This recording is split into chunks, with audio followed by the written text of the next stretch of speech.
All right, I'm making this video today because the one I uploaded yesterday looks like absolute garbage. Bad settings, dropped edits, and the YouTube compression did me no favors. So instead of pretending like it never happened, I thought to myself, wait a second, I'll just do what Panini just did with these NFTs, which I can't wait to talk about in just a second, which is run a test. But unlike Panini, who packaged their test in about the most collectible way humanly possible, with this test, you've still got the same guy, the same three hats, and the same yellow wall. But soon that will change too, but we'll keep that for a future video. Because quietly, well, relatively quietly, Panini added something wild to the marketplace yesterday. A one-of-a-kind test NFT. The purpose of it is to test bridging assets from the Panini blockchain to the Ethereum network, meaning true self-custody and, in theory, the ability for collectors to move their assets beyond the Panini blockchain ecosystem and into self-custody wallets and also other marketplaces like OpenSea. And this isn't just another blog post or a Discord message or kind of like a bullet point roadmap.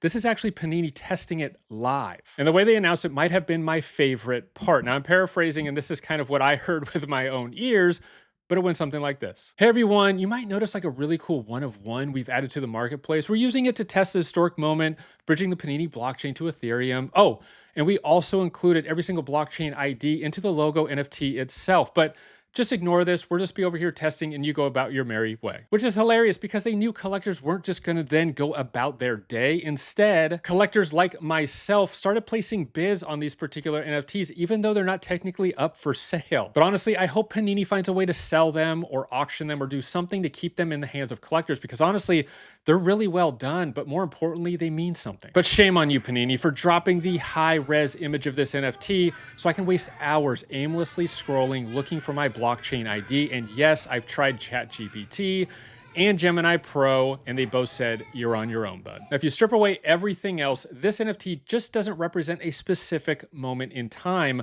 Rather, it represents a culmination of all the moments since the beginning of the Panini blockchain. And the Panini blockchain, in my opinion, is the best NFT project out there, both in structure, curation, and intent, and it's not even close. So this is not about leaving the Panini blockchain. Oh, no, no, no. Quite contrary. The Panini blockchain is actually an amazing and incredible ecosystem and marketplace. It's about a project that's grown up enough to expand. To me, this NFT represents a eagle being set free, but not abandoning the nest, just showing that's strong enough to live on its own. Now, I still rank the very first 100 Panini mints to be historically more significant, but it's the next level. It's another benchmark. In a few years, we'll look back on this event and think, yeah, that's when things started to take another turn. A paradigm had shifted. And Panini, doing what Panini does, took that moment in time and made it into something extremely collectible, which again is why I hope they sell or auction these to keep them in the collector's hands and on the blockchain forever. So if you're collecting on the Panini blockchain, in my eyes, you already own a piece of history, but this NFT is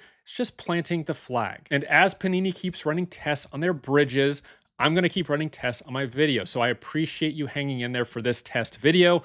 More changes are coming soon. And if you're a collector and you want to know more about the Panini blockchain and Ethereum bridge, I made this video a few months ago talking about it when they initially released their press release. I'll link it in the description and I'll include it up top. Again, thank you for watching and I'll see you next time.